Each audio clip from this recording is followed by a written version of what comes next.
big problem for public safety in Isle of Wight County: radio silence. Sheriff's deputies and first responders often cannot communicate with each other or with dispatch. The sheriff sat down with 10 on Your Side's Deanna LeBlanc to talk about how bad it really is and what he says will fix it. Deanna? Yeah, Nicole, imagine going to a scene, needing to use your radio to get more information or maybe even ask for backup. But the quality of the transmission is so poor, dispatch can't understand you. That's what's happening in Isle of Wight County on a weekly, if not daily basis. The problem is fixing it isn't cheap.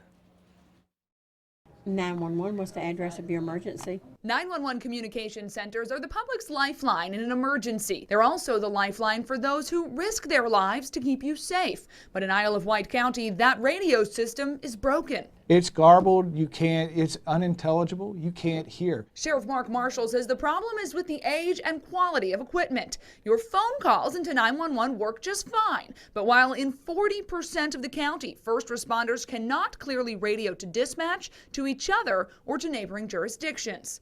That happens often.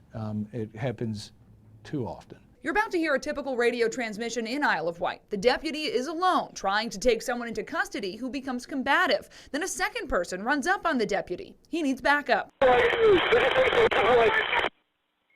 56, did you advise taser deploy?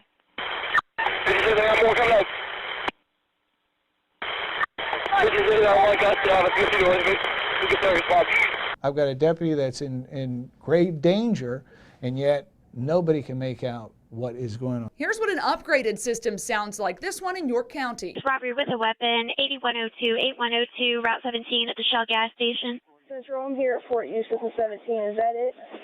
40, I'm on scene as well. You got a direction to travel on vehicle. The sheriff's biggest obstacle so far is the price tag. The upgrade would cost $10 million. We have not addressed it up to this point because it's been so cost prohibitive. But the cost to the citizens is also very high. Board of Supervisors Chair Rex Alphen promises it will move to the top of the list this year. As technology advances, more people are moving into our county, the needs become greater, and at some point we've got to fix the system, and perhaps that will be this year. Right now, as a workaround, deputies are relying on their in-car computers and their cell phones to communicate, but the sheriff says that's simply unacceptable. If the project is approved by the Board of Supervisors, it would take 18 months before it's up and running. In the newsroom, I'm Deanna LeBlanc, 10 on Your Side.